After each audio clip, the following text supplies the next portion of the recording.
rezeki dengan NIM 33202207. Baiklah, di sini kami dari kelompok 3 akan memaparkan materi mengenai metode LCM dan metode Vogels dengan pengujian stepping stone. Pemaparan yang pertama akan dijelaskan oleh saudari Sylvie Dwi Ananda. Kepada Sylvie, saya persilakan. Baiklah, yang pertama adalah metode LCM dengan menggunakan stepping stone. Berikut adalah tabel dari metode LCM sebelumnya. Jadi, sebelum kita melakukan pengujian menggunakan stepping stone,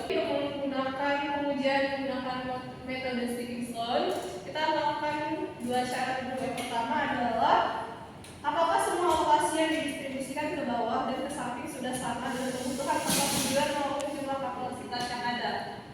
Jadi dari ini jumlah alokasinya kita jumlahkan dulu ke samping.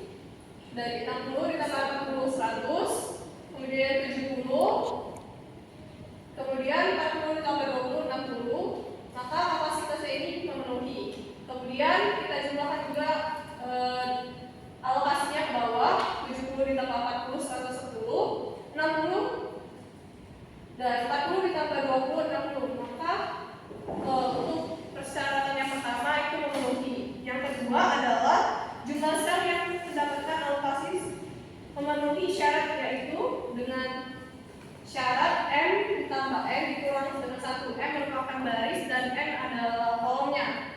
Barisnya adalah 3 dan kolomnya 3 dikurang dengan 1, maka hasil dari sel yang terisi itu 5. Maka kita lihat terlebih dahulu apakah sel yang di dalam tabel LCM ini memenuhi syarat atau tidak. Jadi untuk alokasinya itu sudah ada 1, 2, 3, 4, dan 5. Maka untuk persyaratan yang kedua ini memenuhi. Selanjutnya adalah menguji sel-sel yang masih kosong dengan cara membuat jalur tertutup yang terpisah. Yang pertama adalah kita membuat jalur tertutup pada sel 11, dari sel 11 ke sel 13, kemudian ke sel 33, selanjutnya ke sel 13 dan kembali lagi ke sel 11. Selanjutnya pada sel kosong di sel 23, kemudian ke sel 21, lalu ke sel 31 dan kembali ke sel 33 dan kembali ke sel 23. Selanjutnya adalah sel kosong di sel 32 menuju ke sel 33, kemudian ke sel 13 dan ke sel 12, lalu kembali lagi ke sel 32. Dan yang terakhir adalah sel kosong dari sel 22 menuju ke sel 21, kemudian ke sel 31, lalu ke sel 33, ke sel 13, lalu ke sel 12 dan kembali lagi ke sel 22. Jadi yang kedua, kita hitung biaya distribusi masing-masing dari jalur tertutup yang sudah kita buat tadi. Yang pertama tadi dari sel kosongnya sel 11 itu ada 21 dikurang 25 ditambah 15 dikurang 72, hasilnya ada 4. Kemudian sel 23 itu 19 dikurang 12 ditambah 25 dikurang 15, hasilnya 17. Di sel 32 10 dikurang 15 ditambah 7 dikurang 6 sama dengan minus 4. Dan di sel 22 18 dikurang 12 ditambah 25 dikurang 15 ditambah 7 dikurang 6 sama dengan 17. Jadi berdasarkan hasil hitung biaya distribusi dari masing-masing jalur tertutup tersebut, ada satu perhitungan yang mendapatkan nilai negatif, yaitu sel 32. Kemudian kita mendapatkan jalur tertutup yang terpilih ialah jalur untuk sel 32. Berikut adalah jalur tertutup untuk sel 32. Selanjutnya kita melakukan relokasi distribusi berdasarkan jalur tertutup yang terpilih pada langkah sebelumnya. Dari keempat sel pada jalur tertutup tersebut, sel yang memiliki tanda minus terdapat pada sel 1, 2, dan 33. Ini di sel 1, 2 dan di sel 33. Kemudian dari dua sel tersebut pilih sel alokasi yang pengirimannya paling kecil. Dari di sel 21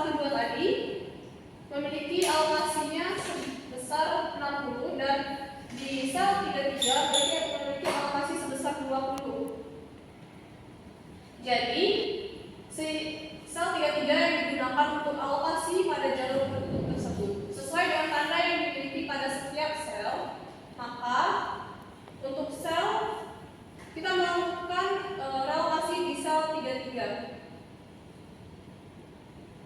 Di sel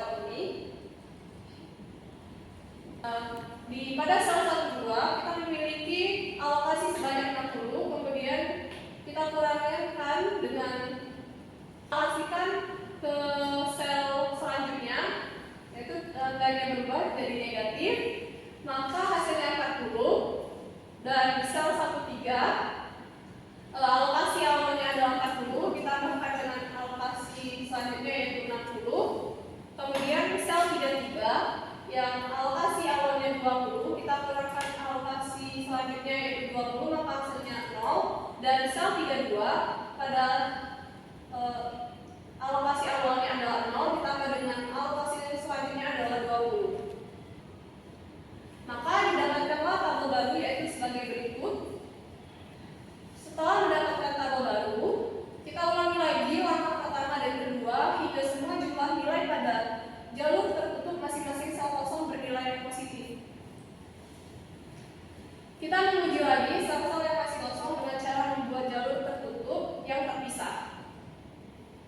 Pada sel kosong sel 11 menuju sel 131, kemudian ke sel 32, lalu ke sel 12 dan kembali lagi ke sel 11. Hanya sel kosong sel 22 dari sel 22 ke sel 21, kemudian ke sel 31 dan ke sel 32 lalu kembali lagi ke sel 22. Selanjutnya dari sel 33 menuju ke sel 13, kemudian ke sel 12, lalu ke sel 32 dan ke sel 3, kembali lagi ke sel 33. Yang terakhir adalah sel kosong dari sel 23 ke sel 21, kemudian ke sel 31, kemudian ke sel 32 dan ke sel 12, lalu ke sel 13 dan kembali lagi ke sel 23. Dari jalur tertutup tersebut, kita hitung biaya distribusinya lagi yang masing-masing dari jalur tertutup tersebut. Yang pertama tadi dari sel 11 yaitu 21 dikurang 25 ditambah 10 dikurang 6 sama dengan 0. Lalu di sel 23 yaitu 18 dikurang 12 ditambah 25 dikurang 10 sama dengan 21. Di sel 33 yaitu 15 dikurang 7 ditambah 6 dikurang 10 sama dengan 4. Dan di sel 23 19 dikurang 7 ditambah 6 dikurang 10 ditambah 25 dikurang 12 sama dengan 21. Jadi berdasarkan perhitungan ini sudah tidak ada lagi sel kosong yang bernilai negatif. Artinya tabel sudah optimal. Dari tabel yang telah optimal tadi, kita hitung biaya total distribusi tersebut. Didapatkan alokasi pada sel 12, sel 13, sel 21, sel 32 dan sel 31. Pada sel 12 memiliki biaya distribusi 6 dengan alokasi 40 hasilnya 240. Pada sel 13 dengan biaya distribusi 7 dan alokasinya 60 hasilnya adalah biayanya 420. Pada sel 21 biaya distribusinya 12 dengan alokasinya 70 hasilnya adalah 840. Dan sel 32 dengan biaya distribusi 10 dikali dengan alokasinya 20 hasilnya 200. Dan pada sel 31 dengan biaya distribusinya 25 dikali dengan alokasinya 40 hasilnya 1000, maka total biaya distribusi pada metode LCM dengan metode stepping stone adalah hasilnya 2700. Baiklah, itulah pemaparan materi tentang metode LCM dan stepping stone. Saya kembalikan ke moderator. Baiklah, terima kasih kepada Silvi yang telah memaparkan materi mengenai LCM.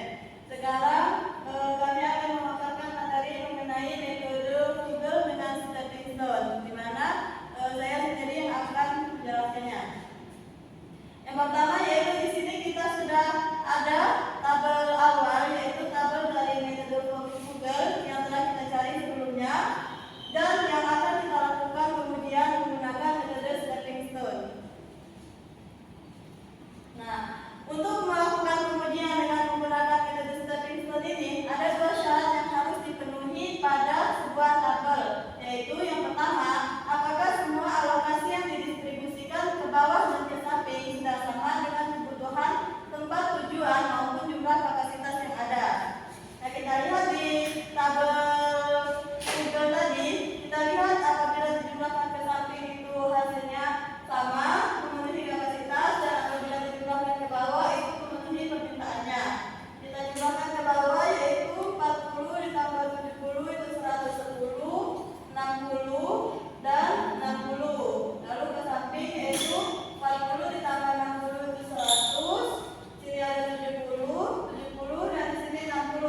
Yang pertama itu ada sel 11. Sel 11 itu kita ke sel 13, lalu ke sel 33, lalu ke sel 31, kembali lagi ke sel 11.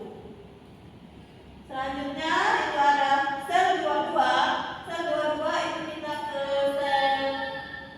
sel 12, lalu ke sel 13, kembali lagi ke sel 33, lalu ke sel 31,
ke sel 13 dan kembali lagi ke sel 33.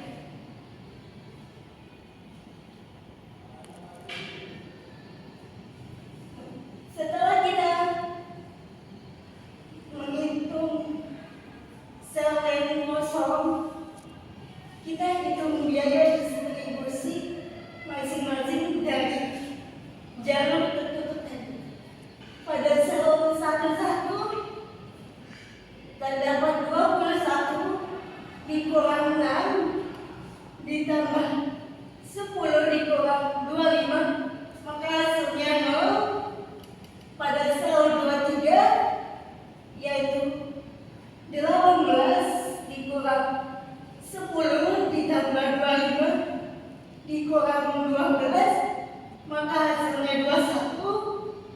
Sel 33 15 dikurang 10 ditambah 6 dikurang 7, maka hasilnya 4. Dan sel 23 19 dikurang 12 ditambah 25 dikurang 10 ditambah 6 dikurang 7, maka hasilnya 4.